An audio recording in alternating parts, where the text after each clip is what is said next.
So hello everyone and welcome back to another exciting video and इसमें आज हम लोग करेंगे हमारा sample question paper of class 12 biology जो कि सीबीएसई ने ही रिलीज करा है। इसका फॉर्मेट में एक बार आपको यहाँ पे रिकैप करा देता हूँ जल्दी से।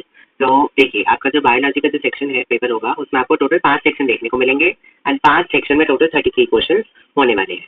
सेक्शन ए में जो कि है 16 क्वेश्चन होंगे, सेक्शन बी में आपके 5 क्वेश्चन होंगे, सेक्शन नंबर सी में आपके 7 क्वेश्चन होंगे, डी में 2 और ई में 3। अब इनमें भी हम देखते हैं कि कौन सा क्वेश्चन कितने मार्क्स होल्ड करेगा। तो सेक्शन ए में जो 16 क्वेश्चन है वो हर एक क्वेश्चन 1 नंबर का होगा, या आपके टोटल 16 नंबर का सेक्शन नंबर ए हो गया। सेक्शन बी की बात करी जाए तो इसमें 5 क्वेश्चन है, हर एक क्वेश्चन 2 नंबर का है, तो ये 10 नंबर का हो गया है। सेक्शन सी में 7 क्वेश्चन है और 3 नंबर का हर एक क्वेश्चन है, तो ये 21 नंबर का सेक्शन होगा जो कि बहुत ज्यादा इंपॉर्टेंट सेक्शन है। इसके बारे में भी आपको डिटेल में बताऊंगा। सेक्शन 3 में आपके 2 क्वेश्चन है और दोनों क्वेश्चन 4 नंबर के, तो आपका 8 नंबर का है। और सेक्शन ई जो कि है इसमें 3 क्वेश्चन होंगे, हर एक क्वेश्चन 5 नंबर का है, तो आपका 15 नंबर का सेक्शन है। तो आज पर जो आपके 2 बहुत इंपॉर्टेंट सेक्शन है एग्जाम पॉइंट ऑफ व्यू से, वो है आपके section number C and section number ई।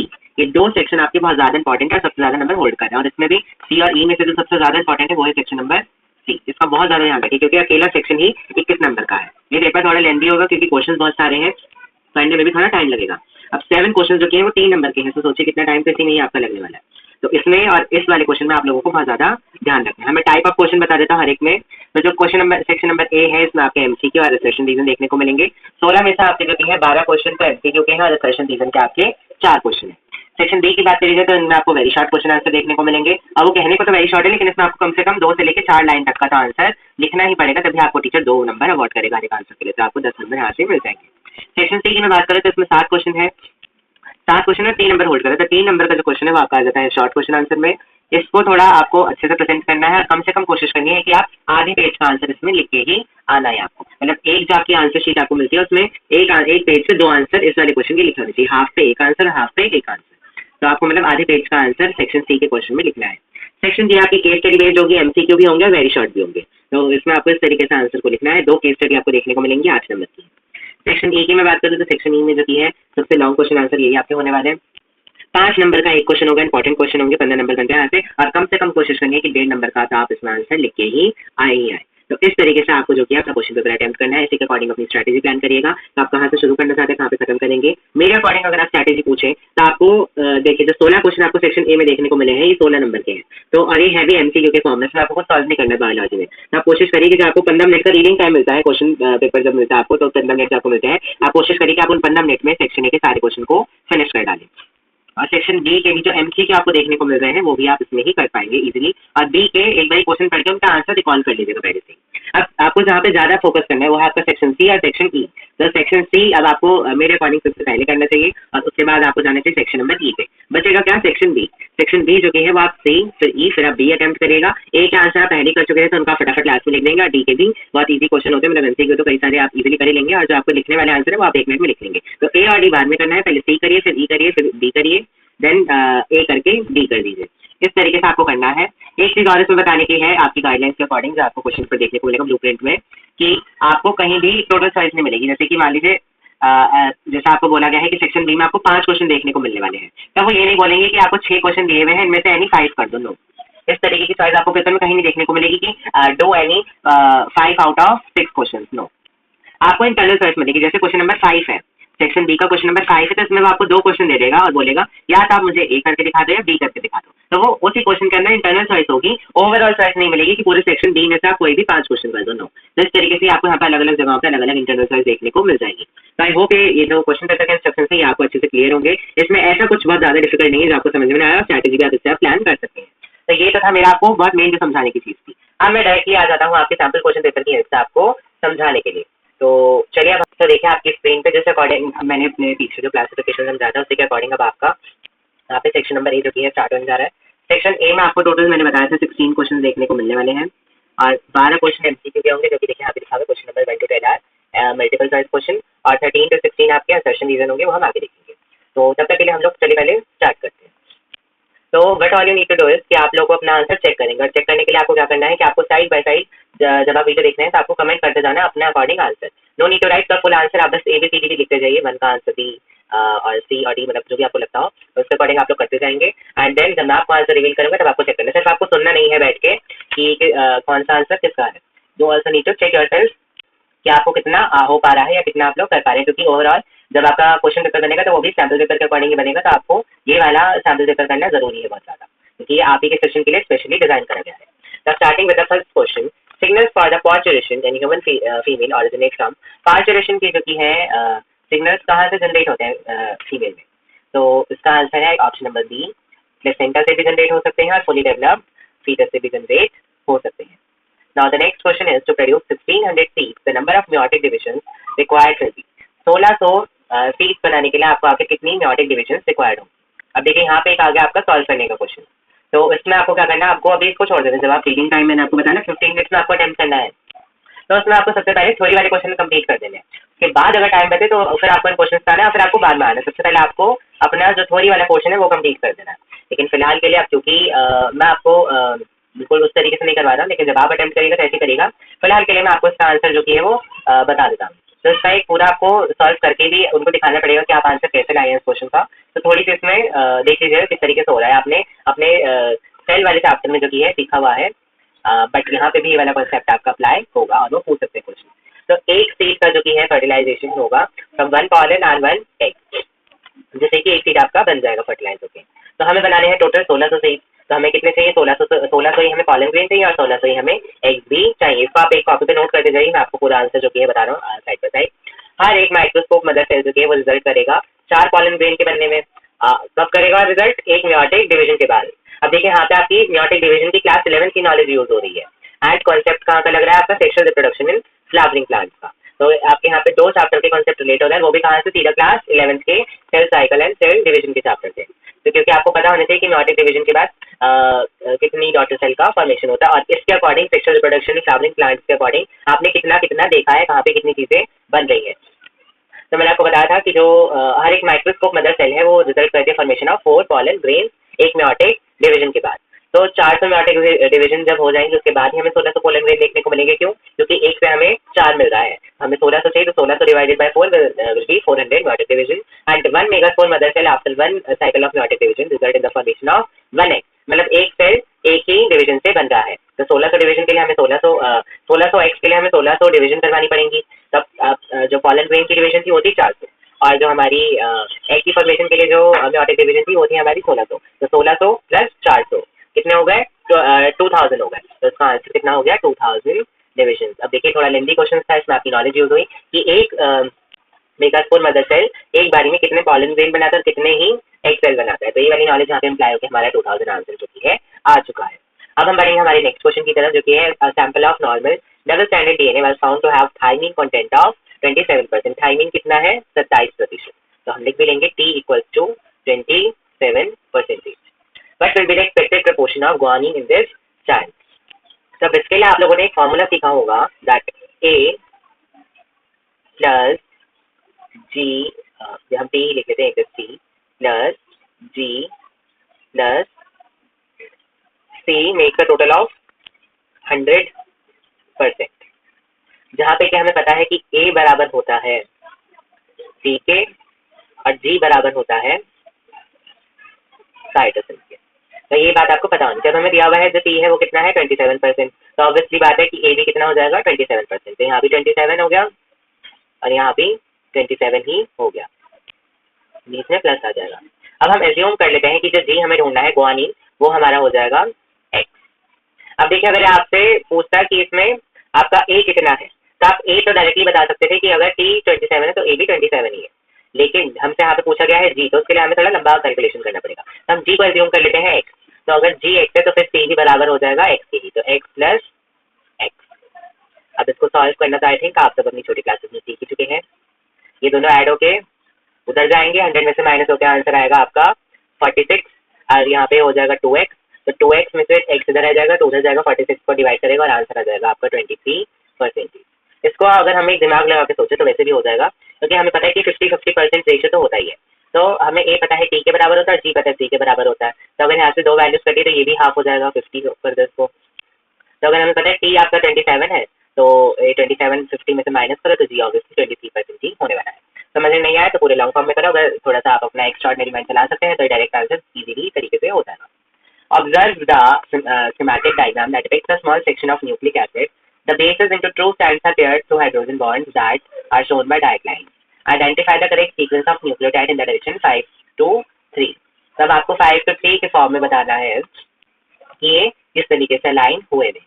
अब सबसे पहले तो आपका काम है कि आप ये आइडेंटिफाई करें कि इसमें से 5 प्राइम to 3 प्राइम डायरेक्शन आखिर है कौन सी।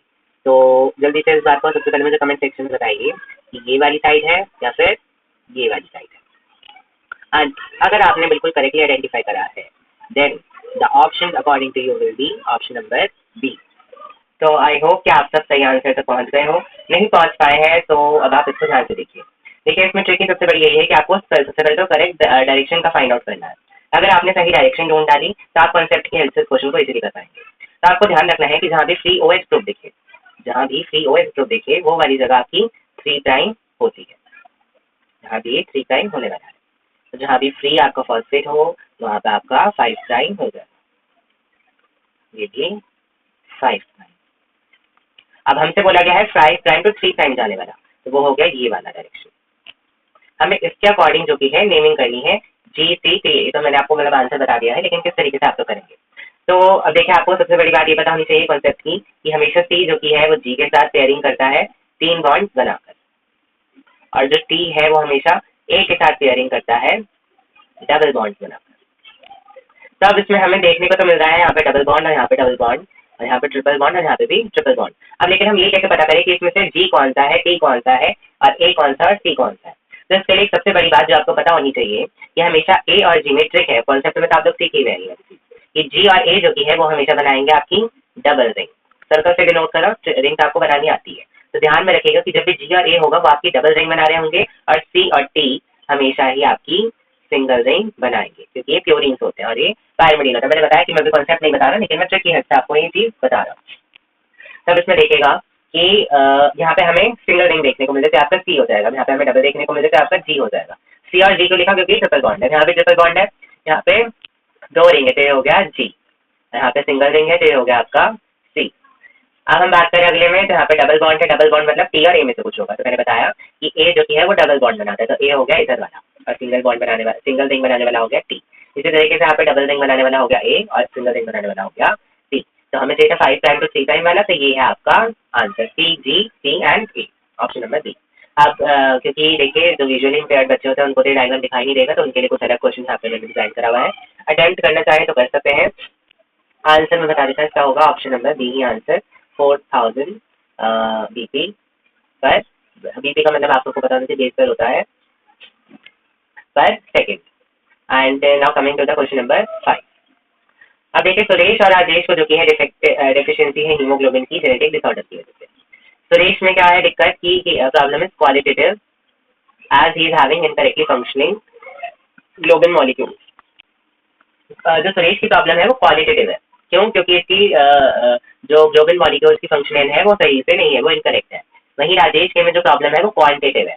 तो क्वालिटेटिव और क्वांटिटेटिव यहाँ पे जो कि बहुत इंपॉर्टेंट कीवर्ड्स बन जाते हैं, क्योंकि क्वालिटेटिव में क्वालिटी खराब हो गई और क्वांटिटी में क्वांटिटी या तो कम हो जाएगी या ज्यादा हो जाएगी। तो इस केस में हमारी जो क्वांटिटी है वो कम हो रही है, फ्यू ग्लोबिन मॉलिक्यूल्स है। बात देखिए दोनों जगह पर ग्लोबिन मॉलिक्यूल्स की है और हीमोग्लोबिन की ही डेफेक्टिव है यहाँ पे, लेकिन बस चीज किसमें है कि उसमें उसकी क्वालिटी खराब हो गई है सुरेश में, और राजेश में क्वांटिटी कम हो गई है। तो हमें इस हिंट की हेल्प से बताना है कि इनको कौन कौन सा डिसऑर्डर से दोनों सफर कर रहे हैं। तो इसके लिए आपको पता होना चाहिए प्रॉब्लम के बारे में। एंड इसमें पूरा कॉन्सेप्ट मैं एक्सप्लेन करूंगा नहीं, लेकिन डायरेक्ट इसका आंसर जो हो जाएगा वो है आपका option number C. For Suresh it is sickle cell anaemia जो कि है ऑटोसोमल लिंक्ड रिसेसिव ट्रेट, और वहीं क्वांटिटेटिव वाला राजेश में है थैलेसीमिया जो कि है ऑटोसोमल रिसेसिव ब्लड डिसऑर्डर। अब इसमें आपको थैलेसीमिया और सिकल सेल एनीमिया के बारे में अच्छे से पता होना चाहिए, जो कि आपके जेनेटिक डिसऑर्डर टॉपिक में पढ़ाए जाते हैं, qualitative and quantitative. Now, proceeding further to question number 6. In E. coli, the lac operon gets switched on when lactosis. Lac operon कब स्विच ऑन होता है? तो देखिए मैं हर बार ही नहीं बोलूंगा कि आप लोग इसको सॉल्व करिए, खुद से ही वीडियो को पॉज करिए एंड मेरे आंसर का वेट मत करिए, बस वीडियो को पॉज करके आंसर को लिख दीजिए और फिर चेक कर लीजिए। तो इसका आंसर होगा ऑप्शन नंबर ए, जब लैक्टोज प्रेजेंट होगा मीडियम के अंदर और वो डिप्रेशन से बाइंड हो चुका होगा, तो एट दैट टाइम जो कि है लैक ऑपरन स्विच ऑन हो जाता है। Which of the following features shows the mechanism of sex determination in honeybee? किस मैकेनिज्म से हम लोग हनीबी का सेक्स डिटर्मिनेशन जो कि है देख सकते हैं? तो इसमें आप लोगों ने कॉन्सेप्ट पढ़ा होगा, वो पूरा कॉन्सेप्ट अब देखिए फिर यहाँ पे कॉन्सेप्ट आ गया, लेकिन मैं अभी कॉन्सेप्ट बताऊंगा नहीं क्योंकि हम पूरा सैंपल पेपर करना, थोड़ी लेंथी वीडियो है। लेकिन आप लोग जब ये सैम्पल पेपर करने बैठे थे एक बार अपने माइंड में सारे कॉन्सेप्ट को याद करके ही बैठे, ताकि आप लोग इसको फटाफट से बस क्वेश्चन आया और आपने उसको कर डाला, इतना फास्ट आप लोग होने चाहिए। तो इसका आंसर है ऑप्शन ए, मतलब दो इसमें सही होंगी स्टेटमेंट, ऑप्शन नंबर और स्टेटमेंट नंबर 1 और statement number 2। Statement number 1 says an offspring formed by the union of sperm and egg develop as female, और दूसरी बात है कि males have half the number of chromosomes and that of female. तो इस चीज से हमें सेक्स डिटर्मिनेशन का मैकेनिज्म पता चल जाता है हुई के अंदर। अब देखिए हमें दो स्ट्रैंड दिए हुए हैं mRNA के। अपर स्ट्रैंड की पोलैरिटी है 3' to 5', और जो नीचे वाली देखिए मैंने बता भी दिया कि ऊपर का जो स्ट्रैंड है वो टेम्पलेट स्ट्रैंड है, तो दूसरा स्ट्रैंड हो जाएगा आपका कोडिंग का स्ट्रैंड। अब आपको बताना है ट्रांसक्रिप्शन करने के बाद जो mRNA आएगा उसके लिए 5' to 3' में किस तरीके से जो की है ट्रांसक्रिप्शन होने वाला है। तो ट्रांसक्रिप्शन हम कैसे दिखाएंगे, तो इसका जो करेक्ट ऑप्शन है वो बनेगा आपका option number C, that is UAACGG। अब देखिए जब ट्रांसक्रिप्शन का प्रोसेस होता है, जब आरएनए का फॉर्मेशन होता है, डीएनए यहाँ पे तो देखिए डीएनए था, लेकिन डीएनए में हमें पता है कि थाइमिन होता है और एमआरएनए में हमारा यूरेसिल होता है। तो हम लोग किसी चीज को सबसे पहले चेंज करेंगे कि थाइमिन जो कि है वो आपका बन जाएगा यूरेसिल में। देन हमें पता है कि यहाँ पे ट्रांसक्रिप्शन हो रहा है। अब ट्रांसक्रिप्शन का प्रोसेस एक बार याद करिए और इस कंडीशन को उसके साथ रिलेट करिए, तब आपको पता चलेगा कि इसमें हमें कुछ नहीं चेंज करना था, बस हमें थाइमिन से जो कि है इसको यूरेसिल में कन्वर्ट कर देना था फॉर द एमआरएनए पर्पस। तो ये हो जाएगा यू एंड फिर आगे का सारा सेम। क्यों? क्योंकि डीएनए में होता है थाइमिन और आरएनए में होता है uracil. Idli dosa dough rise due to production of which of the following gases. I hope आपको ये भी साथ साथ पता चल रहा हो कि क्वेश्चन जो है किस चैप्टर से आ रहे हैं। अपने सामने आप चैप्टर की लिस्ट भी चाहे तो खोल के रख सकते हैं। जिस तरीके से मेरे सामने ये चैप्टर की लिस्ट खुली हुई है, तो ये वाला जो आपका क्वेश्चन है ये आपका आया है माइक्रोब्स इन ह्यूमन वेलफेयर से। तो इस तरीके से आप भी खोल के रखिए ताकि आपका जो है रिविजन होता चले चैप्टर का। तो इडली डोसा का जो डो है वो राइज कर जाता है, किस वजह से? बहुत ही इजी आंसर है, CO2 के निकलने की वजह से, that because of the release of CO2 gas. Adaptive radiation leads to which of the following. Adaptive radiation याद करिए, it is coming from the chapter evolution. अब जहाँ मुझे नीट लगेगी मैं आपको बता दूंगा। अब तक के भी क्वेश्चन आई होप आपको समझ में आ रहा हो कि सारे आपके क्वेश्चन आ रहे हैं from the chapter principles of inheritance and variation, molecular basis of inheritance. ज्यादातर क्वेश्चन देखे हमें यहीं से देखने को मिलने वाले हैं, और कुछ क्वेश्चन आपके जेनेटिक डिसऑर्डर वाले टॉपिक्स आपको देखने को मिल जाएंगे। तो इस चीज को एक बार अच्छे से देखते जरूर चलेगा कि कहाँ से कौन सा क्वेश्चन आ रहा है। अब अडैप्टिव रेडिएशन जो की है वो लीड करती है the rapid divergence of trace among populations inhabiting a given geographical area की डेफिनेशन यहाँ पे उठा के लिख दी गई है। अब देखिए यहाँ पे आ रहा है eco R1 cuts DNA gap basis GNA only when the sequence of GAA TTC is present. ये G और A को जो की है तोड़ देता है जब सीक्वेंस C होता है। तो कितने जो की है नंबर ऑफ न्यूक्लियोटाइड्स प्रेजेंट होंगे रिजल्टेंट C के एंड में will be found in each of the two strands of DNA after this enzyme cut the DNA will be। तो वेक्टर डीएनए और फॉरेन डीएनए में दोनों में बताना कितनी कितनी चीजें प्रेजेंट होने वाली हैं। तो बहुत ही सिंपल क्वेश्चन है, इसमें अगर आपको आता है तो आप इसको with in the few second इसको सॉल्व कर सकते हैं कि इसका ऑप्शन नंबर ए जो कि आंसर हो जाएगा। बस देखिए एक चीज में आप और भी ध्यान रख सकते हैं कि जहाँ पे 1 है वहाँ पे 5 होंगे, जहाँ पे 5 होंगे वहाँ पे आपका 1 हो जाएगा। इस बात का ध्यान रख के इसको आप कर सकते हैं। देखिए और किसी में आपको ऐसा देखने को आई डोंट थिंक जी में और आपको ऐसा देखने को मिल रहा है, जी वाले में भी ऐसे ही कुछ केस है, लेकिन यहाँ पे हमारी बात है 1 D एंड 5 बाकी सारे। तो इससे भी आप लोग इसको कर सकते हैं। अगर आपको मतलब कुछ भी नहीं आता तो आप इस तरीके से तो कर ही सकते हैं, जिनको कॉन्सेप्ट आता है वो तो बिल्कुल देख के इस क्वेश्चन को पहचान जाएंगे। अब हम बढ़ जाते हैं क्वेश्चन नंबर 12। देखिए सैम्पल पेपर ही इतना डिफिकल्ट नहीं है, तो आपका एक्चुअल पेपर तो और थोड़ा सा ईजी आता है, तो इसमें आपको घबराने की तो कोई भी नहीं बनती ही नहीं है। During the secondary treatment of sewage which of the following change in the effluent occur due to flocs. Effluent के अंदर फ्लॉक्स की वजह से क्या चेंजेस हमें देखने को मिलते हैं जब हम सीवेज का सेकेंडरी ट्रीटमेंट करते हैं? तो ऑफ कोर्स हमें पता है कि बीओडी में कुछ ना कुछ चेंज हमें देखने को मिलता ही है। तब क्या होगा, क्या वो रिड्यूस हो जाएगा या फिर वो बढ़ जाएगा? तो हमें पता है कि जो बीओडी है वो रिड्यूस हो जाएगा। अब एक मैं यहाँ पे आपसे क्वेश्चन पूछता हूँ, क्योंकि देखिए कॉन्सेप्ट आ चुका है, तो मैं आपसे चाहूंगा कि आप आंसर दे इसका। मैं आपको कमेंट में बताऊंगा आपने सही दिया कि नहीं दिया है। बीओडी की फुल फॉर्म क्या होती है ये आपको बताना है। अब देखिए हम आ जाते हैं सर्टेन रीजन पे। ए हमें पता ही है कि होता है दोनों सही है और वो उसको करेक्टली एक्सप्लेन कर रहा है। बी में होता है कि दोनों सही है लेकिन उसको एक्सप्लेन नहीं कर रहा है। सी में है कि जो ए ट्रू है पर आर फॉल्स है, और डी में है कि ए फॉल्स है और आर ट्रू है। इसको ध्यान में रखिए। चलिए अब स्टार्ट करना शुरू करते हैं। So see cells of tapetum have more than 1 nucleus. Tapetum के जो सेल्स है उसमें एक से ज्यादा न्यूक्लियस हो सकता है या होता है। देन रीजन सेल्स के अंडरगोज मियोसिस विदाउट साइटोकाइनेसिस। तो ये वाली जो की बात है ये आपकी फॉल्स है। जो आपका असर्शन है वो तो ट्रू है, लेकिन जो आपका रीजन है वो एकदम ही गलत है, फॉल्स है। वो साइटोकाइनेसिस नहीं, वो कैरियोकाइनेसिस जो की है नहीं करते। इस वजह से जो न्यूक्लियस है वो एक से ज्यादा हो जाता है, इसलिए ये वाली बात गलत हो जाती है। Then deoxyribonucleoside triphosphate has serve dual purpose. तो ये वाली बात तो देखिए सही है, बिल्कुल ड्यूअल पर्पस सर्व करता है। Then reason is they act as a proof readers and provide energy. ये वाली बात जो की है वो गलत होगी, वो प्रूफ रीडर्स और एनर्जी जो की है प्रोवाइड नहीं करते। तो ये वाली बात आपकी फॉल्स है, तो इसमें भी ऑप्शन सी ही हो गया, तो सी एंड सी। अब आ जाइए 15 पे। A floating cover, a floating cover placed over the slurry in a biogas plant keeps on rising. एक फ्लोटिंग कवर जो कि स्लरी के ऊपर, स्लरी आपको पता होना चाहिए कि थोड़ा सेमी सॉलिड फॉर्म की एक चीज होती है बायोगैस प्लांट में। तो अगर उसके ऊपर हम लोग एक फ्लोटिंग कवर प्लेस कर दें स्लरी के ऊपर, तो वो धीरे धीरे उठता जाएगा। तो क्यों उठता जाएगा? The cover keeps on rising due to the gas produced in the tank by microbial activity. बिल्कुल सही एक्सप्लेन कर रहा है ये रीजन, इसका एक्सप्रेशन को दिया होगा ऑप्शन नंबर 8। अगला देखिए, DNA fragment can be isolated by gel electrophoresis on the basis of their size. बिल्कुल सही बात शुरू हो गई है। The larger the fragment size the faster it move. ये वाली बात आपकी गलत है। जितना छोटा साइज होगा उतनी जल्दी वो मूव करेगा, जितना बड़ा होगा उतना वो धीरे धीरे अटक जाएगा। मतलब जेल इलेक्ट्रोफोरेसिस का मतलब ये था कि जो जितना शॉर्ट है वो फटाफट जाके आगे चला जाएगा। देखिए अगेन पूरे कॉन्सेप्ट में नहीं जाऊंगा, बस आपको लेकर समझ में आनी चाहिए चीज। अब देखिए, अब आपका आ जाता है क्वेश्चन नंबर 17। अब देखिए इन क्वेश्चन में मैं क्या करूंगा, मैं आपको ट्राई करूंगा कि मैं जितना हो सके एक्सप्लेन ओरली कर सकूं। आंसर्स मैंने इसके अपनी तरफ से कुछ रेडी करके रखे हैं। सीबीएसई की मार्किंग स्कीम तो है ही, लेकिन उसके साथ में मेरे भी कुछ आंसर्स मैंने इसमें ऐड अपॉन करे हैं, या फिर आप ये कह सकते हैं मैं अपनी इसको लैंग्वेज में बताने वाला हूँ, जिससे कि आप लोग लिखे हुए आंसर्स पे ना जाए, टॉपिक को थोड़ा समझने की कोशिश करें और ये भी समझ सके कि हमें किस आंसर में कितनी बात लिखनी है। हमें भर के नहीं लिखना है, हमें क्वालिटी लिखनी है। तो अब देखिए, जैसे कि मैंने आपको बताया था कि आपको सेक्शन बी में ये नहीं बोलेंगे कि आपको 5 में से कोई 6 में से कोई भी 5 क्वेश्चन कर दो, आपको इंटरनल चॉइस मिलेगी। तो ऐसी चॉइस आपको क्वेश्चन नंबर 17 में मिली है। या तो आप क्वेश्चन नंबर ए कर दीजिए या फिर आप क्वेश्चन नंबर बी कर दीजिए। तो हम सबसे पहले पढ़ते हैं कि आखिर है क्या क्वेश्चन में।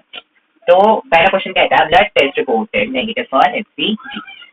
तो एक ब्लड रिपोर्ट है जिसमें कि एचसीजी का नेगेटिव दे दिया। अब यहाँ पे भी एचसीजी की सबसे पहले फुल फॉर्म लिखिए कमेंट बॉक्स में, एंड वहीं मैं आपको बताऊंगा आपने सही लिखा है कि नहीं। What does negative HCG imply?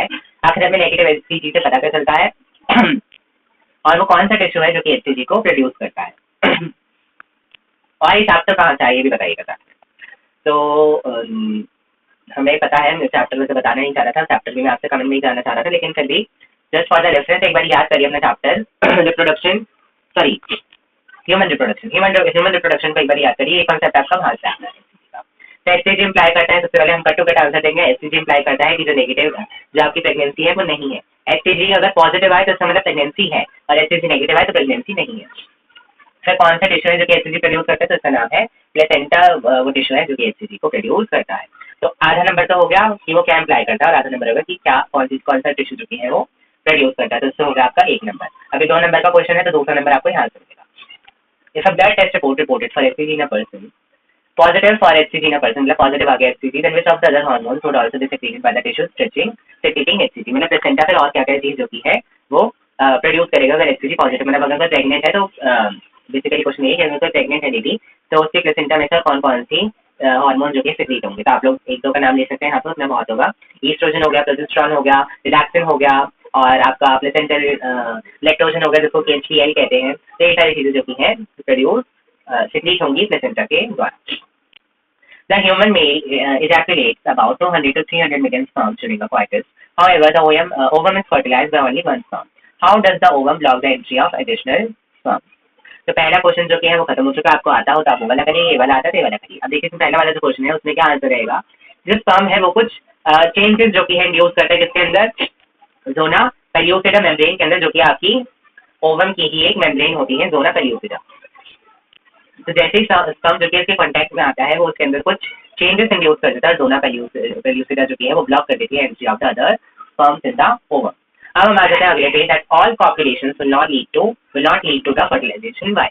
क्या अगर हम बात करें कि सारी कॉपुलेशंस अगर करी जाए तो वो सारी ही फर्टिलाइजेशन को नहीं लीड करेंगे, ऐसा क्यों है। तो हमें पता है कि जो ओवम और स्पर्म है वो ट्रांसपोर्ट होते हैं simultaneously to the ampullary region for the fertilisation, and that is why all the copulations will not lead to the fertilization। अब देखिए इसमें जाने का टाइम इंक्लूड होगा क्योंकि दोनों आपस में कहाँ पे मिलेंगे, एम्पलरी रीजन में। तो वहाँ तक जाने में भी कुछ साइमल्टेनियसली टाइम लगेगा कि वहाँ से ओवम होगा फिर वहाँ से स्पर्म होगा, दोनों ट्रांसपोर्ट होंगे एक साथ एम्पलरी रीजन फर्टिलाइजेशन के लिए। इसलिए ही तो सारी कॉपुलेशन है वो फर्टिलाइजेशन को लीड नहीं करती है। तो इतना ही आपको इसमें बताना है, जितना ही इसका आंसर दिया गया है। अब देखिए दोनों ही क्वेश्चन सेम चैप्टर से पूछ लिए गए। यहाँ पे ये वाली चीज हमें नोट डाउन करने वाली है कि ऐसा नहीं है कि एक क्वेश्चन किसी और चैप्टर से किसी और से है, एक ही चैप्टर की अपनी नॉलेज चेक करी जा रही है कि क्या आप उस चैप्टर के बारे में मतलब ये वाला कॉन्सेप्ट नहीं जानते तो आप ये वाला कॉन्सेप्ट बता दीजिए, लेकिन चैप्टर आपका सेम ही रहेगा। अब देखिए क्वेश्चन नंबर 18 में भी आपको चॉइस दी गई है। देखिए मोस्टली तो क्वेश्चन मुझे दिख रहा है कि चॉइस दी गई है, 2 क्वेश्चन में बस नहीं दी गई है, न 3 में आपको चॉइस मिलेंगी और 2 में आपको चॉइस नहीं मिलेंगी। अब देखिए इसमें भी चॉइस है क्वेश्चन नंबर 18 में, systematic representation below show the DNA strand and 2 types of mutation the DNA strand। नीचे आपको दिया गया है रिप्रेजेंटेशन, वो DNA strand और रेसिड्यू म्यूटेशंस का दिया हुआ है। अब इसमें जो पहला क्वेश्चन है उसमें आपको बताना है the type of mutation exhibited by 1 and 2 कि कौन कौन सी जो म्यूटेशन है वो दोनों दिखा रहे हैं। तो हमें साफ साफ दिख रहा है कि इसमें जो कि है AUG, देन यहाँ पे जो कि है C हट चुका है, C की जगह आ चुका है A, देन यहाँ पे A then C then A then C and AUCWA and G। तो एक जो कि यहाँ पे C को हटा के यहाँ पे A आ गया है, जिस वजह से यहाँ पे सिर्फ एक जो चीज़ है वो बदल गई है। तो एक चीज़ बदलना, सब नहीं बदल रहा है, सिर्फ एक बदलना, तो जैसे हो गया आपका पॉइंट म्यूटेशन। वहीं दूसरे वाले में आप लोग देखें कि पूरा सीक्वेंस ही बदल दिया गया है। अब आप लोग इसको लगा लीजिएगा ऊपर से देखें, आपको कंपेरिजन हमेशा ओरिजिनल से ही करना है, म्यूटेशन 1 से म्यूटेशन 2 का कंपैरिजन नहीं करना है। ओरिजिनल वाले से ही 1 का कंपेयर करें और ओरिजिनल से ही 2 का भी कंपेयर करें। तो 2 का जब करेंगे तो आपको देखने को मिलेगा कि पूरा फ्रेम ही शिफ्ट हो गया, तो उसको बोलेंगे frame shift mutation. Question number 2, which of the following mutation is more harmful, give reason। तो 1 नंबर का आपका ये क्वेश्चन है, 1 नंबर का ही ये वाला क्वेश्चन होगा। तो हमें देखने को मिल रहा है कि पहले वाले में तो सिर्फ एक चेंज हुआ और एक से एक ही बदला, इसमें कुछ ऐसा कुछ खास फर्क नहीं पड़ा पूरे में, बाकी सब सेम ही रहे, बस एक चेंज हो गया। वहीं दूसरे में तो पूरा ही सारी चीजें वो मिल गई इसमें, जैसे जैसे हम कहेंगे जो 2 वाली है वो ज्यादा हार्मफुल है as compare to the 1। Reason हम देंगे, यहाँ पे मैं आपको लिखा हुआ रीजन जो कि है वो बता रहा हूँ, जो कि हमारा एक स्टैंडर्ड आंसर में होना चाहिए। That it is extremely likely to lead to a large scale changes to the polypeptide length and the chemical composition, resulting in a non-functional protein that often disrupts the biochemical process of a cell. And incorrect amino acids are inserted, often premature termination occurs when a nonsense codon is read. Frame shift mutation. Frame shifts have very severe phenotypic effect। जैसे बहुत ज्यादा जो phenotypic जो ratio होता है, तरीके से phenotypic effect भी होता है, तो वो बहुत ज्यादा हिल जाता है गड़बड़ी के कारण। तो मतलब मोटी मोटी बात मैंने आपको बता दी था, बुकिश लैंग्वेज या फिर जो आपको एक्चुअल में जो लैंग्वेज लिखनी है वो मैंने आपको पढ़ के बता दी है। अब आप इसको अगर लिखा हुआ चाहते हैं तो वो भी मैं आपको प्रोवाइड कर दूँगा, आप मुझे कमेंट में बता सकते हैं, मैं आपको वाली चीज को प्रोवाइड करवा दूँगा। फिलहाल के लिए मैं आपको आगे बढ़ जाता हूँ क्वेश्चन नंबर, मतलब इसी क्वेश्चन की चॉइस नंबर बी पे, मतलब अगर आपको ए नहीं आया तो बी भी कर सकते हैं। बी में क्या कह रहे हैं कि आपको नीचे एक mRNA का स्ट्रैंड दिया हुआ है, तो आपको ऊपर वाले सीक्वेंस में आइडेंटिफाई करना है कि ट्रांसलेशनल यूनिट mRNA में कौन सी है। तो ट्रांसलेशनल यूनिट mRNA में वो सीक्वेंस होता है RNA का जो कि फ्लैंक करता है by the start codon AUG and the stop codon UAA, और जो कि कोड करता है polypeptide AUG, AUC, UCG and UAA। तो मतलब आपको यूनिट बतानी थी तो आप लोग बता सकते हैं that starting unit is AUG here, stopping codon is UAA here, and जो बाकी पॉलीपेप्टाइड को कोड करने वाले हैं वो है AUG, AUC, UCG and UAA, जो कि आपको इसमें देखने को मिलेंगे। आप लोग ढूंढ के इसको नाम से सर्च करिएगा। बी क्वेश्चन की मैं बात करूँ, what are the UPRs found and what is their significance. तब देखिए यहाँ पे बहुत शॉर्ट फॉर्म्स का यूज हो रहा है, इससे भर भर के आपको शॉर्ट फॉर्म्स का मीनिंग पता ही होना चाहिए, एंड अगर आप बोलेंगे तो मैं शॉर्ट फॉर्म्स के लिए कल वीडियो बना दूंगा अगर आपको अभी तक नहीं आ रहे हैं। अब देखिए जैसे यहाँ पे UTR है तो उसमें से बहुत सारे बच्चों को पता ही नहीं होगा, अब क्योंकि मैं आपसे इतनी सारी पूछ चुका हूँ तो मैं इसका नहीं बता देता that UTR is untranslated region. तो UTR जो है वो प्रेजेंट होते हैं बोथ 5 प्राइम एंड पे और 3 प्राइम एंड, मतलब शुरू में भी प्रेजेंट होते हैं और लास्ट में भी प्रेजेंट होते हैं, और वो एफिशिएंट ट्रांसलेशन प्रोसेस के लिए रिक्वायर्ड होते हैं। इसका सिग्निफिकेंस हमने बता दिया कि वो एफिशिएंट ट्रांसलेशन प्रोसेस के लिए रिक्वायर्ड होते हैं, और कहाँ पे मिलते हैं तो शुरू में भी मिलते हैं और लास्ट में भी मिलते हैं, 5 प्राइम एंड पे भी मिलता है, 3 प्राइम एंड पे भी देखने को मिल जाते हैं। क्वेश्चन नंबर 19 जो कि है आपका कंपल्सरी क्वेश्चन है, इसमें आपको कोई चॉइस नहीं मिलेगी। अब क्योंकि यहाँ पे डायग्राम है तो विजुअली इम्पेयर्ड स्टूडेंट उसको देख नहीं पाएंगे, इसलिए उनका एक अलग क्वेश्चन बना हुआ है, लेकिन हमें हमारा क्वेश्चन जो कि है वो इंटैक्ट अप्लाई है, हमारे लिए कंपल्सरी क्वेश्चन है, इसको बहुत ध्यान से भी करना है, चॉइस इसमें आपको नहीं मिली है। So given below the relationship between HIV levels in blood and helper T cell count in a person detected with AIDS, study the relationship and answer the question that follows। एक बारी समझिए पहले कि जो T सेल काउंट है वो आपको ऊपर वाली लाइन शो कर रही है, ब्लू वाली लाइन आपकी शो कर रही है कि वायरस जो कि कल्चर होते जा रहे हैं ब्लड की हेल्थ से, और इसमें आपको कंसंट्रेशन दिख रहा है कि इसका जो है धीरे धीरे बढ़ रहा है, तो थोड़ा सा कम हुआ, आंसर दोबारा से बढ़ेगा। अब देखिए T सेल्स का जो काउंट है पहले कम हुआ, फिर थोड़ा मिड में रहा और फिर मतलब बिल्कुल ही कम हो गया। तो यहाँ पे हमें टाइम देखने को मिल रहा है कि मतलब कुछ मंथ से मतलब शुरू में जो कि है ये बढ़ रहा था और ये कम हो रहा था, फिर हमें देखने को मिला कि ये थोड़ा सा मतलब स्टेबल हुआ और ये थोड़ा कम हुआ, और कुछ सालों बाद हमें देखने को मिला कि ये तो बहुत सारा हो गया और ये एकदम ही 0 हो गया, क्योंकि हम बताएं कि जो हेल्पर सेल्स होते हैं वो आपकी HIV फैक्ट्री भी कहलाते हैं। ये वाली बात भी आपको याद होनी चाहिए। तब इसका हम लोग क्वेश्चन पढ़ते हैं कि वाक्य क्या कह रहा है, but kind of relation is observed in the virus level and immune response after some days of the initial infection. मतलब जब शुरू में वो हुआ तो हमें आगे क्या रिलेशन देखने को मिला दोनों के बीच। As adaptive immune response gears up, मतलब कि एक अडैप्टिव रिस्पांस जो है वो अपना आप ही जागरूक हुआ जब वो आया था। तो is the reciprocal relationship between the virus level, मतलब हमारा इनवर्स रिलेशन जो है देखने को मिल रहा है in the blood and the helper T lymphocyte levels. As the level of T levels rises and the virus levels decline. मतलब हमें देखने को मिला कि इसका लेवल यहाँ पे बढ़ा और इसका लेवल यहाँ पे आके कम हो गया, तो ये चीज हमें देखने को मिल रही है। देन हमें पता करना है क्वेश्चन नंबर बी का answer, does it completely clear the virus from body permanently, give reason for your answer, कि क्या वो परमानेंटली जो है वायरस को आपकी बॉडी से क्लीन कर देता है। तो इसका आंसर है several years later if untreated HIV patient will lose that adaptive immune response including the ability to make antibodies as gradually the drug enters the helper T lymphocytes leading to the progressive increase in the number of helper T lymphocytes। तो मतलब कि क्या कह रहे हैं, अगर इसको आपने अच्छे से मतलब इसका इलाज नहीं करा तो हेल्पर टी सेल्स तो कम होते जाएंगे सालों में, और जो इसका लेवल है वायरस को वो धीरे धीरे बढ़ता ही चला जाएगा, तो वो कम होता जाएगा तो बढ़ता ही जाएगा। जैसे कि हमने देखा कि टी हेल्पर सेल्स तो बिल्कुल कम हो गए और ये अब धीरे धीरे बढ़ता चला जा रहा है। अब हम बात करते हैं क्वेश्चन नंबर 20 की। आपका कंपल्सरी क्वेश्चन है, इसमें आपको कोई चॉइस देखने को मिल रही है, 2 नंबर का क्वेश्चन है, लेकिन हम क्वेश्चन पहले देखते हैं कि किस तरीके का क्वेश्चन है। A culture plate of lactobacillus shows blue coloured colonies and colourless colonies. हमें दो टाइप की कॉलोनी देखने को मिल रही है, एक ब्लू कलर्ड कॉलोनी है और एक कलरलेस कॉलोनी है। तो हमें बताना है वो प्रिंसिपल जो कि रिजल्ट करा है 2 कलर ऑफ कॉलोनी से, मतलब एक हमारे 2 दिख रही है और एक में कलर नहीं दिख रहा, ऐसा क्यों हो रहा है। तो देखिए मेरे सामने जो आंसर की खुली हुई है, जो मैंने अपनी आंसर की बनाई है, उसके अकॉर्डिंग इसमें हमें 4 पॉइंट देखने को मिल रहे हैं बुलेट पॉइंट के फॉर्म में, और हर एक पॉइंट आधे आधे नंबर का। कई बच्चे सोचेंगे कि 2 नंबर का क्वेश्चन तो हम इसमें 2 पॉइंट लिखा दें, लेकिन अगर आप 2 पॉइंट लिख रहे हैं तो आप ट्राई करिए कि आप इसको मतलब जितनी भी इन्फॉर्मेशन आपको पता है वो आप सारी लिखें, क्योंकि अगर एग्जामिनर के सामने 4 पॉइंट लिखे हुए तो वो फिर देखेगा कि क्या आपने चारों में से सारी बातें लिखी कि नहीं लिखी। तो उसके अकॉर्डिंग तो हर एक पॉइंट का आधा नंबर है, तो वो आपको नंबर तभी देगा जब आप लोग 4 पॉइंट लिखेंगे। इसलिए बोला जाता है कि जब भी 2 नंबर का भी आंसर है तो उसको बहुत लीनियंट नहीं लेना है, इसमें भी आपको मतलब पूरा आंसर को लिखना ही लिखना है कि वो आखिर हमें क्यों देखने को मिल रही है। मतलब सिर्फ आप ऊपर ऊपर की हवाओं की बात नहीं करेंगे, आप पूरा डिटेल में बताएंगे कि आपको कोई भी चीज क्यों और कैसे देखने को मिल रही है। तो इसका जो प्रिंसिपल है वो है insertional inactivation.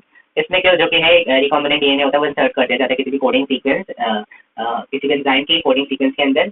Being galactosidase, enzyme का नाम क्या है ये याद रखिएगा, यहाँ पे देखिए मैं आपको बता देता हूँ कि आपको बात करने की याद रखने की क्या बातें हैं कि रिकॉम्बिनेंट डीएनए जो कि है वो बीइंग गैलेक्टोसाइडेज एक कोडिंग सीक्वेंस में डाल दिया जाता है, जिससे कि इनएक्टिवेशन हो जाता है एंजाइम का, जिसको कि हम लोग इंसर्शनल इनएक्टिवेशन कहते हैं। अब the presence of chromogenic substrate gives blue coloured colonies of plasmid in the bacteria does not have an insert. तो देखिए तो बिल्कुल ही क्लियर बात है, हमें समझ में भी आ रहा है कि उसका ब्लू कलर हमें क्यों देखने को मिल रहा है, क्यों, because of the chromogenic substrate and the presence of bacteria जिसमें कि कोई भी इंसर्शन नहीं हुआ है। अब वहीं प्रेजेंस ऑफ इंसर्ट, जैसे ही इंसर्ट हमें देखने को मिल जाएगा तो उसकी वजह से इंसर्शनल इनएक्टिवेशन होगा बी गैलेक्टोसाइडेज का, जिसकी वजह से कॉलोनी कोई कलर ही नहीं प्रोड्यूस करेगी और वो कलरलेस ही रह जाएगी, जिसको कि हम लोग रिकॉम्बिनेंट कॉलोनी भी कहते हैं। तो आई होप ये वाली चीज आपको समझ में आ गई। अब हम बढ़ जाते हैं क्वेश्चन नंबर 21 की तरफ। इसमें आपको चॉइस मिल गई है कि आपको ए करना है या बी करना है। पहले ए को देखिए, क्वेश्चन को खुद से रीड करिए, वीडियो को पॉज करके मैं एक्सप्लेन करता हूँ। It was estimated that if an evergreen forest has a GPP of 400 J per meter square per day, इसका भी मैं आपको फुल फॉर्म बताता हूँ, then and 150 joule J meter square per day worth of carbon dioxide flows out of that forest, what is the NPP in that forest? Again देखिए कितनी सारी short forms हैं, कई बच्चे तो यही कंफ्यूज हो जाएंगे कि आखिर शॉर्ट फॉर्म्स का मीनिंग क्या है, उन्हें वही नहीं समझ में आता, तो फिर क्वेश्चन तो क्या ही अटेम्प्ट कर पाएंगे। तो सबसे पहले J m स्क्वायर डे का क्या मतलब है, it is joule metre square per day, मतलब joule per metre square per day. तो हमें बताना है नेट प्राइमरी प्रोडक्शन, जिसका फॉर्मूला आप सबको आई थिंक याद होगा कि gross primary production minus the respiratory loss gives us the net primary production. तो हमें देखने को मिल रहा है कि जो हमारा ग्रॉस प्राइमरी प्रोडक्शन है वो है 400 जीपीपी, और वहीं जितना कि हमारा वेस्ट हो जाता है हर डे वो क्या है रेस्पिरेटरी लॉस के फॉर्म में, वो है आपका 150 joule metre square per day. तो हमें पता है हमें जीपीपी में से आर को माइनस करना है, तो 400 में से 150 माइनस करेंगे, हमारा आंसर आ जाएगा 250 joule metre square per day. अब हमें करना है explain by pyramid of energy must always be upright. Energy का पिरामिड हमेशा अपराइट ही क्यों देखने को मिलता है, तो पिरामिड ऑफ एनर्जी हमेशा अपराइट इसलिए होता है क्योंकि एनर्जी जो फ्लो करती है वो एक टॉपिक लेवल से अगले टॉपिक लेवल पे कुछ एनर्जी जो है वो लॉस होती है हमें दिखाई देती है। मतलब पहले वाले में अगर सबसे ज्यादा होगी तो अगले वाले में थोड़ी कम हो जाएगी, उसके अगले में और कम होगी, उसके अगले में और कम होगी, तो वो धीरे धीरे कम होती जाएगी। So therefore the pyramid of energy is always upright and can never be inverted। वो इन्वर्ट हो ही नहीं सकता क्योंकि एनर्जी हमेशा कम होगी तो हमेशा इस तरीके से फिगर फॉर्म कर लेगा। Now the next question is assume that the GPP forest and is this, B कितनी है, C B is this and forest C. If forest A has NPP this, forest B this and NPP and forest C NPP is this, then which of these forests has maximum energy loss by respiration? Okay so the first thing हम एक चीज में अभी confuse हो गया था, हमें दिया गया है कि फॉरेस्ट ए बी और सी की जो जीपीपी है वो बराबर है क्योंकि यहाँ पे इक्वल टू का साइन लेना हुआ है। देन फॉरेस्ट ए की जो नेट प्राइमरी प्रोडक्शन है वो है 1254, बी की जो है वो है 2157 एंड सी की जो है वो है 779। तो इसमें से सबसे ज्यादा रेस्पिरेटरी लॉस किसके अंदर हो रहा है और उसका रीजन भी बताइए। तो सबसे बड़ी बात हमें पहले देखने को मिल रही है कि जीपीटी जो कि है वो सबके बराबर है। तो मैंने आपको इक्वेशन बताई थी कि जो एनपीटी है वो बराबर है आपके जीपीटी माइनस रेस्पिरेटरी लॉस की। अब हमें इसमें से एनपीटी पता है, जीपीटी पता है, तो हम क्या करेंगे, हमें क्या फाइंड आउट करना है, रेस्पिरेटरी लॉस। तो हम क्या कर देंगे, इस आर को हम इधर ले जाएंगे और इस एनपीटी को हम इधर ले आएंगे। तो इक्वेशन बन जाएगी R equals to GPT minus NPT. इसका मतलब क्या हुआ कि जितना कम जो कि है एनपीटी होगा उतना ही ज्यादा रेस्पिरेटरी लॉस होगा, क्योंकि माइनस हो रहा है। तो अगर मान लीजिए 5 है और ये 4 है तो आर जो कि है वो 1 हो जाएगा। अगर मान लीजिए 5 और ये 3 है, अब क्योंकि जीपीटी तो फिक्स है इसलिए मैं यहाँ पे हमेशा सेम वैल्यू लूंगा, तो यहाँ पे 2 हो जाएगा। इस वजह से एनपीटी जितना कम होगा उतनी ही रेस्पिरेटरी लॉस की वैल्यू ज्यादा होती जा रही है। जिसका मतलब है एनपीटी सबसे कम कितना देखने को मिला हमें, फॉर इस नंबर सी का, तो इस वजह से रेस्पिरेटरी लॉस उतनी सबसे ज्यादा होने वाला है। रीजन भी हमने दे दिया, क्यों, क्योंकि हमने इक्वेशन को चेंज करा, हमें पता चला कि जितना कम एनपीटी होगा उतना ही ज्यादा रेस्पिरेटरी लॉस होने वाला है। देन क्वेश्चन नंबर 2 है, हमें इकोलॉजिकल पिरामिड बनाना है food chain grass animal feed on the host animal tree insect and would picker के लिए। तो इसका मैं सोच रहा हूँ कि आपको शो कर दूँ। मैं शो करने के लिए 1 मिनट वेट करिएगा, मैं आपके लिए अरेंज करता हूँ कि आपको शो हो जाए। ठीक, here comes the image for you. ये रही आपके लिए इमेज जो आपको देखनी है। इसके लिए इसका आप लोग स्क्रीनशॉट लेके रख लीजिए, यही इसका आंसर भी बनेगा और इससे ही अटेम्प्ट भी होगा। इसको आप लोग पहले ही समझ चुके हैं अपने फूड चेन फूड पिरामिड ये वाले चैप्टर के अंदर। चैप्टर का नेम भी मैं आपको बता देता हूँ, बायोडाइवर्सिटी एंड कंजर्वेशन। इस चैप्टर में आपने पढ़ा हुआ है, तो डिटेल में नहीं जाएंगे ज़्यादा। आई होप आपने पढ़ लिया होगा, मैं आगे बढ़ूंगा। तो अब ये था आपके 5 क्वेश्चन आपको सेक्शन ए में करने थे, 2 नंबर के थे, बहुत ज़्यादा इसमें लिखना नहीं। अब आएंगे आपके थोड़े बड़े क्वेश्चन, 3 नंबर के क्वेश्चन होंगे, लिखने का काम थोड़ा ज़्यादा होने वाला है, इसलिए इसमें थोड़ी प्रॉब्लम भी आती है। लेकिन कोई बात नहीं, हम प्रॉब्लम को आगे नहीं देंगे, हम प्रॉब्लम को रिजॉल्व करेंगे। तो चलिए स्टार्ट करते हैं। The image below shows 2 germinated seeds X and Y, जो कि सेम स्पीशीज को बिलोंग करते हैं। एक्स जो कि है वो प्रोड्यूस करता है एपोमिक्सिस, जबकि वाई जो कि है वो product is a product of sexual reproduction. मतलब जो सीड एक्स है वो एपोमिक्सिस से बना है और जो सीड वाई है वो सेक्सुअल रिप्रोडक्शन से बना है।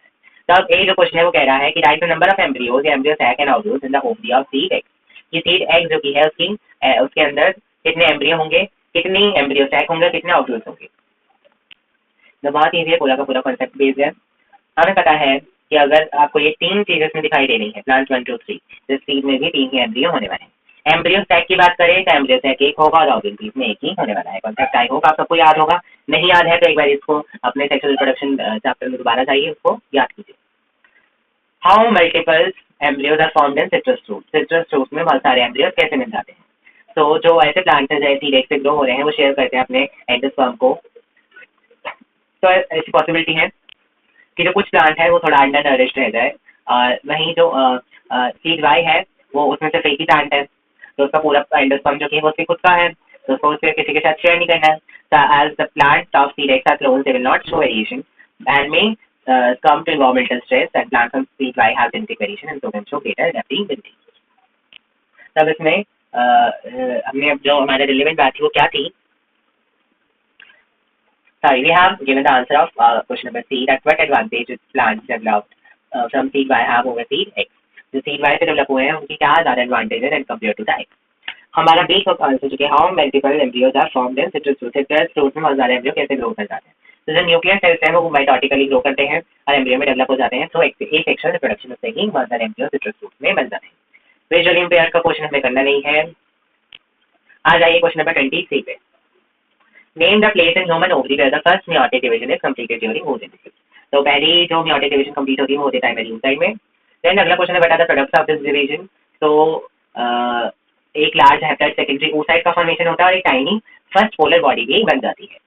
क्वेश्चन 3 सीखा जाए give the chromosome number of each type of cell involved in the process. तो प्राइमरी oocyte जो कि है उसमें 46 क्रोमोसोम होते हैं, वहीं जो सेकेंडरी oocyte और फर्स्ट पोलर बॉडी है उसमें 23 क्रोमोसोम जो कि है प्रेजेंट होते हैं। अगला क्वेश्चन आ जाइए 24 पे। यहाँ पे आपको प्रोसेस दिखाया गया है सेंट्रल डोग्मा का। ये बहुत ही इजी क्वेश्चन है, जिसमें देखिए क्वेश्चन का कह रहा है ये पढ़ लीजिए। During the process of replication and transcription the pairing of nitrogen species is not similar by. तो जब रेप्लिकेशन होती है टाइडेनिन जो कि वो थाइमिन के साथ पेयर बनाता है डीएनए में। वहीं जब ट्रांसक्रिप्शन होता है तो वो होता है आपका किसके अंदर, आरएनए के अंदर। तो वहाँ पे जेडेनिन पेयर बनाता है, वो बनाता है यूरेसिल के अंदर। क्यों, क्योंकि वो आरएनए में हो रहा है और वो डीएनए में हो रहा है।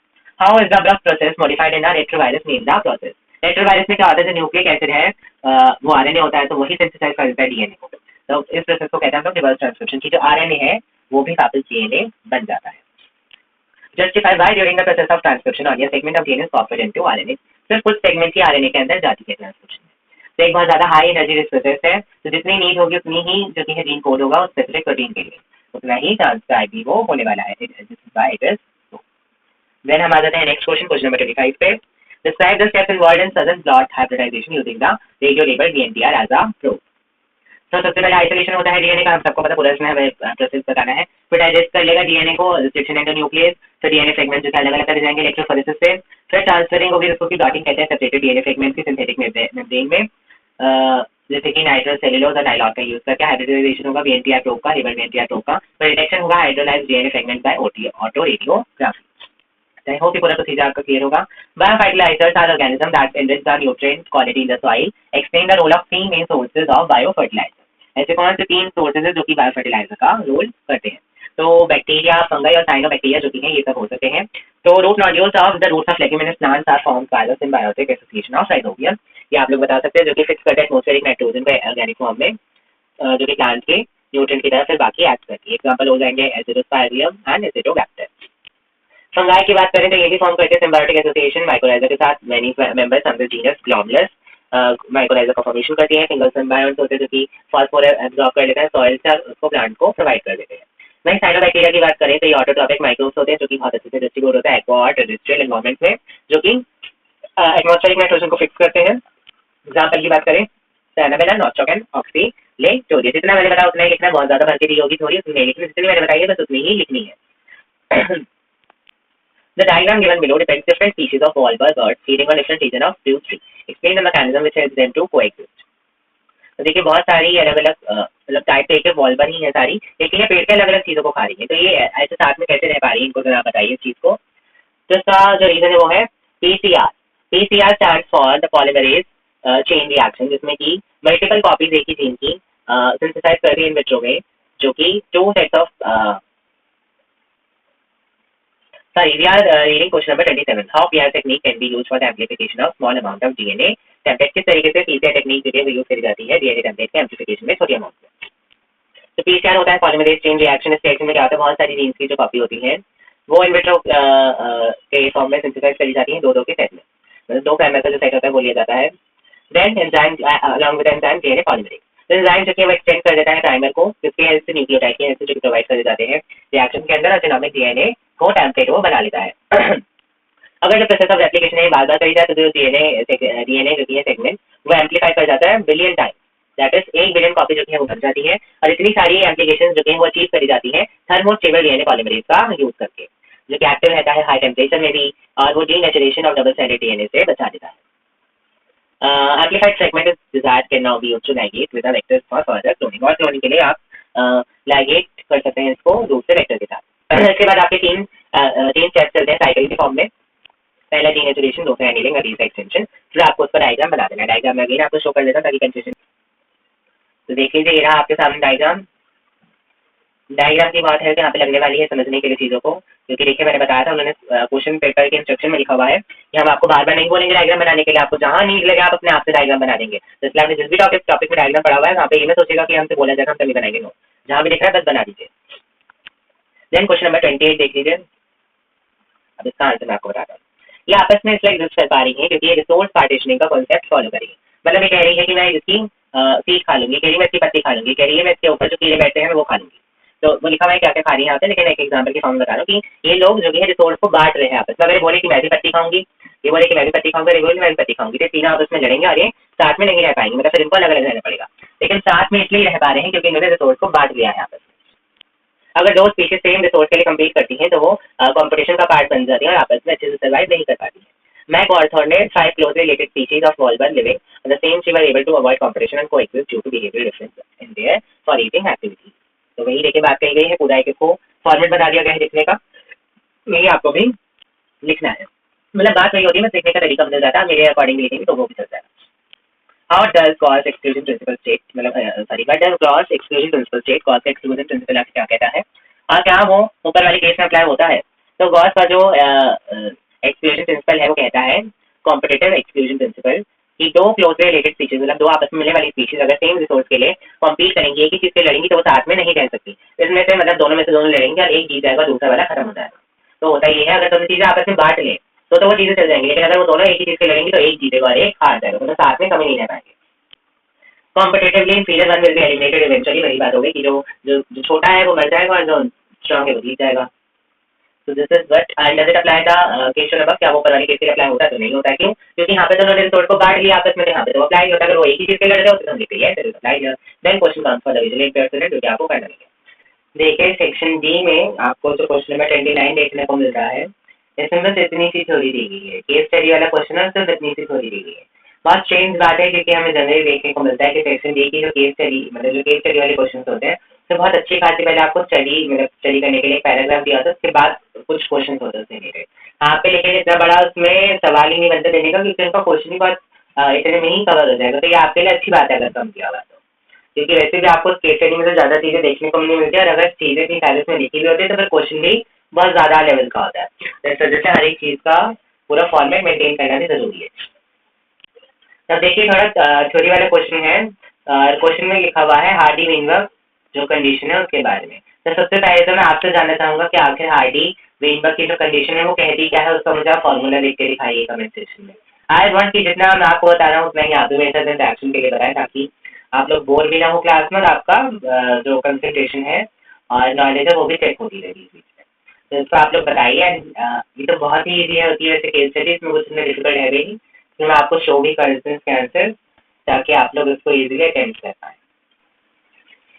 So in front of you is the solution of this question। पहले तो खुद से इसको अपनी कॉपी में करिए बैठ के वीडियो को पॉज करके और फिर इसको चेक करिए अपनी कॉपी को कि आपने सही लिखा है कि नहीं। देखिए यहाँ पे मार्किंग स्कीम भी दी गई है किस तरीके से जो आंसर है वो चेक होने वाला है। हमें अपनी मर्जी से कुछ भी नहीं लिख देना, इसके अकॉर्डिंग ही लिखिए कि 1 नंबर आपको तब मिलेगा जब आप इतनी सारी बातें लिख देंगे, यहाँ तक आप पहुँच जाएंगे। देन 1 नंबर आपको तब मिलेगा जब ये वाली बातें सारी लिख दी जाएंगी और 1 नंबर आपको फाइनल आंसर लिखने का मिलेगा यहाँ पे। ये दोनों 1-1 नंबर के क्वेश्चन थे, तो इसमें तो 1 नंबर आपको तभी मिल जाएगा अगर आप ये वाली बात डायरेक्टली पहुँच जाते हैं, और नहीं तो अगर आप दूसरा वाला क्वेश्चन अटेम्प्ट करते हैं जो कि मैंने बताया था थोड़ा सा लंबा क्वेश्चन है, लेंथी क्वेश्चन है, इसको मत करिएगा। तो इसमें देखिए इसमें मार्क्स डिवाइड होगा, 0.5 नंबर तब मिलेगा जब आप ये लिख देंगे और 0.5 मार्क्स तब मिलेगा जब आप लोग ये लिख देंगे। तो मान लीजिए ऐसी सिचुएशन आ जाती है कि आपको सी वाला क्वेश्चन तो ऐसा है जो कि बिल्कुल ही नहीं आता है, इसमें तो कुछ भी नहीं पता आपको, और डी क्वेश्चन ऐसा क्वेश्चन है जिसमें से आपको मतलब हाफ इतना आप निकाल पाएंगे और ये वाला आपको निकालना नहीं आता, तो आप ये वाला अटेम्प्ट करिएगा ताकि आपको कम से कम आधा नंबर से इस क्वेश्चन का मिल ही जाए। तो आई होप इस तरीके से ये चीज़ आपको क्लियर हो गई होगी। हम बढ़ते क्वेश्चन नंबर 30 की तरफ, उसको भी एक बार रीड करिए। इसमें देखिए थोड़ा सा डेटा ज़्यादा दिया गया है और विजुअली इम्पेयर्ड वाला हमें अगेन यहाँ पे कॉन्सेप्ट पूरा अवॉइड कर देना है।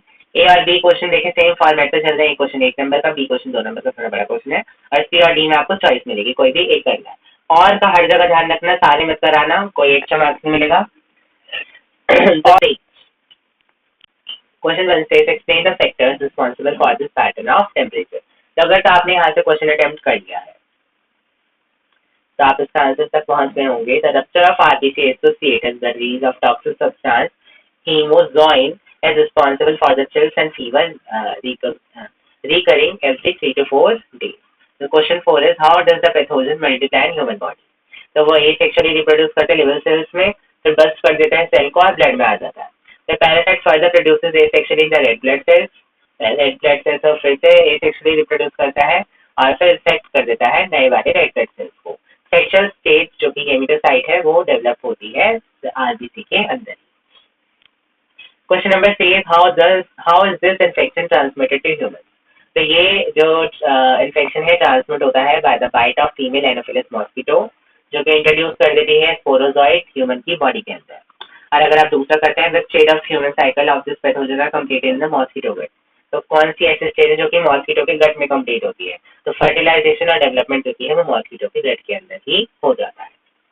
आगे बढ़ेंगे अब हम लोग 5 नंबर के क्वेश्चन में। इसमें हर क्वेश्चन में आपको चॉइस मिलेगी, इसमें ऐसा कोई क्वेश्चन नहीं होगा जिसमें आपको चॉइस में मिले, हर क्वेश्चन में चॉइस होगी, 2 क्वेश्चन में से कोई एक क्वेश्चन करने की। तो the question is cryptorchidism is the condition in which if teeth fail to descend into the scrotum, it can also lead to compromised Sertoli cell function and has an impact on Leydig cell function। Identify करें at least 3 parameters of male fertility which can get affected due to crypto citizen. तो 3 factor जो कि effect करते हैं वो है sperm count जो कि डिक्रीज हो जाता है, स्पर्मेटोजेनेसिस में प्रॉब्लम हो जाती है, स्पर्मेटस जो कि है वो नरिशमेंट उनको नहीं मिलती है जिसकी वजह से वो स्पर्मेटस हुआ और स्पर्मेटोजेनेसिस नहीं कर पाते हैं। लेडिंग सेल्स जो कि है वो सिंथेसाइज और सिक्रीट नहीं कर पाती हैं एंड्रोजन को, जिसकी वजह से एंड्रोजन का सिक्रेशन के इफेक्ट कर जाता है। Which process will be affected if mature spermatids are not released from Sertoli cells? अगर मेच्योर स्पर्मेट जो कि ना रिलीज हुए सर्टोरी सेल से तो फिर क्या उसका इफेक्ट होगा? तो उसका इफेक्ट होगा स्पर्मिएशन। बस इसका यही आंसर है, बहुत लंबा खासा मतलब थोड़ा आंसर नहीं है। Named and explained by assisted reproductive technology (ART) process in which sperm या semen is used to assist fertilization. So artificial insemination जिसको PI टेक्निक कहते हैं, this technique the semen collected either from the husband और donor artificially induce कर दिया जाता है vagina of the human और the uterus of the female. या फिर आप देख सकते हैं कि ICSI भी एक जो कि है एक प्रोसीजर है जिसमें कि एम्ब्रियो को लेबोरेटरी में फॉर्म करा जाता है in which sperm is directly injected into ovum. Sperm को directly ovum के अंदर इंजेक्ट कर दिया जाता है। Name and explain one assisted reproductive तो होगा name and explain the assisted reproductive technology that should be used to complete the development of embryo 1 and embryo 2 as shown in the given figure below. 1 और 2 को करने के लिए कौन कौन सी हमें दो टेक्नोलॉजी चाहिए? तो इसका आंसर है ZIFT, that is zygote intrafallopian transfer, and IUT। IUT की फुल फॉर्म आपने सुनी है, to complete it for the development। अब ये विजुअल पेयर्स के लिए है, इसके लिए मैं आपको नहीं बताऊंगा। क्वेश्चन नंबर बी पे हम लोग बढ़ जाते हैं। Explain the significance of each of the following feature present in the plant given below. रेस पे में जो स्टेमन्स राइपन कर जाती हैं स्टिग्मास के लिए, उनका क्या फीचर है? तो मैच्योरिटी के टाइम पर जो स्टेमन और पिस्टिल है वो सेम नहीं होती हैं। The pollen will not be able to germinate on the stigma, this prevents autogamy in the rose. ये इसका आंसर है। In certain species of primrose, the flowers have shorter stamen and long style. तो इसकी जो स्टेमन है वो तो छोटी होती है और स्टाइल जो है वो लॉन्ग होती है। तो ऐसा क्यों? The different position and incompatible placement of the reproductive structure prevent successful pollination and thus autogamy in primrose.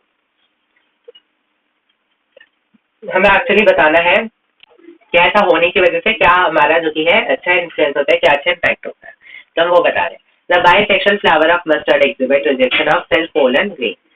So the pollen pistil interaction for the same species is not possible. This is a genetic mechanism which prevents the pollen grain from forming pollen tube on the pistil of the same flower. Explain how autogamy is prevented in castor and papaya plant respectively. The male and female flowers जो कि है वो same plant पे होते ही नहीं है, but okay वो same plant पर ही होते हैं, पर उनकी जो प्रॉक्सिमिटी है वो प्रिवेंट करती है सेल्फ फर्टिलाइजेशन को कैस्ट्रॉल में। और वहीं जो पपाया है उसमें जो मेल और फीमेल फ्लावर्स है वो तो होती है अलग अलग प्लांट में है, जिससे कि ऑटोगेमी होती ही नहीं है। तो ये दोनों चीजों की वजह से जो कि है सेल्फ पॉलिनेशन बच जाती है कैस्ट्रॉल और पपाया में।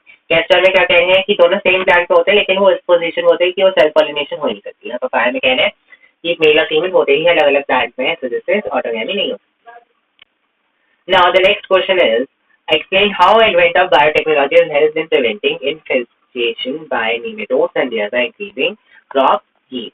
तो इसका तो बहुत ही लंबा चौड़ा आंसर है, सारा थ्योरी का आंसर है। थ्योरी है तो मैं यहाँ पे आपको इसका आंसर शो कर रहा हूँ। ये देखिए आपके सामने इसका आंसर जो कि है डिस्प्ले हो चुका है। पढ़ लीजिए इसको एक बार अच्छे से, क्या क्या पॉइंट लिखे हुए वीडियो को पॉज करके, एंड देन हम बढ़ते हैं अपने नेक्स्ट क्वेश्चन की तरफ। इन फ्यूचर जेनेटिक थेरेपी जो कि है वो may be used to prevent, treat or cure certain inherited disorders in humans. Justify the statement with a suitable example.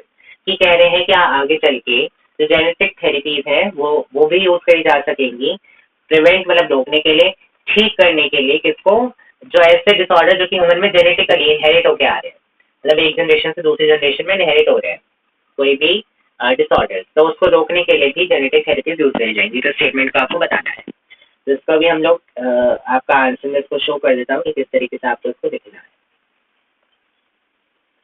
लिखने से देखने से सारी चीजें ज़्यादा समझ में आती है।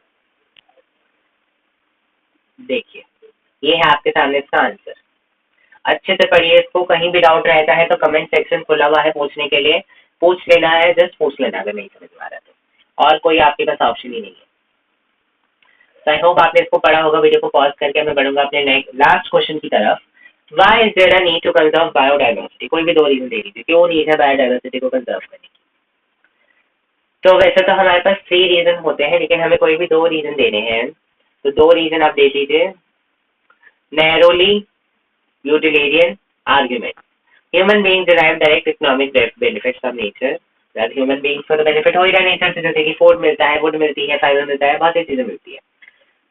तो एक तो इस चीज इसकी वजह से हमें नीड है बायोडाइवर्सिटी को कंजर्व करने की। देन दूसरा एथिकल रीजन भी हो सकता है कि थाउजेंड ऑफ द प्लांट्स और एनिमल्स और माइक्रोब्स हैं, वो वो हमारे बहुत ज़्यादा यूजफुल हैं। कुछ के अंदर मतलब कुछ के हर के अंदर कुछ ना कुछ ऐसी वैल्यू है जो कि हमारे लिए एक इकोनॉमिक वैल्यू की तरह सर्व कर रही है। मतलब एक साइकिल देखिए चलती चलती है, अगर कोई भी चीज़ एक ज़्यादा है, हम ये नहीं कह सकते कि कोई भी चीज़ वेस्ट है इस अर्थ पे। हर एक एनिमल, हर एक माइक्रोब, हर एक स्पीशीज जो कि है वो अपना अलग फीचर एग्जिबिट करिए। अब लायन है तो आप ये नहीं कहेंगे कि लायन एकदम वेस्ट मटीरियल है। अगर लायन नहीं होगा तो डियर की पॉपुलेशन इतनी ज़्यादा हो जाएगी कि डियर से डियर्स हो जाएंगे। तो हर एक चीज़ का कंट्रोल बनाने के लिए, हर एक चीज़ को लिमिट करने के लिए, हर एक चीज़ की इकोनॉमिक वैल्यू बढ़ाने के लिए हमें हर स्पीशीज की ज़रूरत पड़ती है। इसलिए हमारी मोरल ड्यूटी बनती है कि हम लोग इंश्योर करें कि हर एक लिविंग क्रिएचर अच्छे से जी रहा हो और वो हमारे फ्यूचर जनरेशन को भी हमारी फ्यूचर जनरेशन भी उसको यूटिलाइज कर सके उस रिसोर्सेज को जो कि हमें वहाँ से मिल पा रही है। Name and explain any two causes that are responsible for the loss of biodiversity, कोई भी ऐसे कॉजेज बता दीजिए जो कि बायोडाइवर्सिटी के लॉस के कारण बने हुए हैं।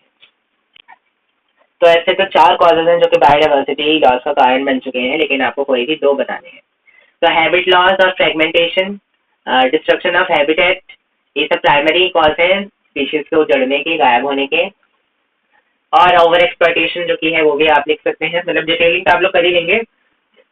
मेन मैं आपको चीजें बता देता हूँ। को एक्सटेंशन, जैसे कि एक स्पीशीज जो कि एक्सटेंड कर जाती है स्टार्ट स्पीशीज, उसके साथ जो जुड़े हुए हैं वो भी साथ में मतलब गायब हो जाते हैं। जैसे कि अगर हम कहें कि घास जो कि है वो गायब हो गई, तो अगर घास ही नहीं रहेगी तो जो भी एनिमल्स घास को खाते, जैसे कि काऊ हो गई, तो साथ में काऊ भी तो गायब हो जाएगी क्योंकि उसके खाने के लिए तो घास बची नहीं है। तो इसलिए हमारी ड्यूटी बनती है कि हम लोग हर एक चीज को कंजर्व करें, हमारी रिस्पॉन्सिबिलिटी है कि हम लोग लॉस ना होने दें। इस तरीके से आप लोग आंसर को बढ़ा बढ़ा के लिख सकते हैं। लास्ट क्वेश्चन, मतलब जो इसका ऑप्शन चॉइस है वो क्या है? Name 2 types of desirable approach to conserve biodiversity, कौन कौन सी अप्रोच हम लोग कर सकते हैं बायोडाइवर्सिटी को बचाने के लिए, और एग्जाम्पल के साथ उनके बीच का डिफरेंस भी बताइए। तो इन सीटू और एक्स सीटू का डिफरेंस आ गया, ये डिफरेंस मैं आपको शो कर देता हूँ। और क्वेश्चन लास्ट क्वेश्चन में पढ़ लेते हैं, सारा आपको एक साथ दिखा दूंगा। State the features of stable biological community, क्या फीचर्स होते हैं, मतलब क्या क्या वो काम करती है एक स्टेबल बायोलॉजिकल कम्युनिटी। तो वो ज़्यादा वेरिएशन नहीं दिखाती है प्रोडक्टिविटी में फ्रॉम ईयर टू ईयर, वो या तो रेजिस्टेंस होगी या फिर वो रेजिलेंट होगी। ओकेजनल डिस्टर्बेंस, या तो वो नेचुरल हो या मैन मेड हो, तो या तो वो उसको बिल्कुल रेजिस्ट कर देगी या फिर वो उसी के अकॉर्डिंग चल जाएगी। It must also be resistant to the invasion by alien species, तो वो अगर कोई एलियन अगर तो बाहर की स्पीशीज उनके अंदर आना चाहती है तो वो उसके लिए बिल्कुल खिलाफ में खड़े होंगे कि नहीं, हम इसको अपने अंदर नहीं ले सकते। तो इसको एक बार जरा रीड करिए इसका आंसर भी, एंड अगर आपने यहाँ तक पूरा कंप्लीट कर लिया है तो आपने बहुत एक मेन चीज़ जो कि हम खत्म कर चुके हैं प्रैक्टिस के दौरान, और ये आपकी बहुत हेल्पफुल भी रहने वाली है। आपके पेपर के टाइम पे आप देखेंगे कि कई हद तक पेपर जो कि है इसी टाइप में आया है, इसी टाइप के क्वेश्चन वहाँ पे आपको देखने को मिलने वाले हैं। हम एक ब्लूप्रिंट देख चुके हैं पेपर का, किस तरीके के पैटर्न के क्वेश्चन है, क्या गाइडलाइंस आपको पता होनी चाहिए। मैंने अपनी वीडियो में कोशिश करा है कि आपको सारी चीज़ें बता दी जाए, एंड आई होप कि आप सब नॉलेज को समझे भी होंगे। एंड इसी के साथ हमें फिनिश करते हैं इस वीडियो को, मिलेंगे अभी नेक्स्ट वीडियो में।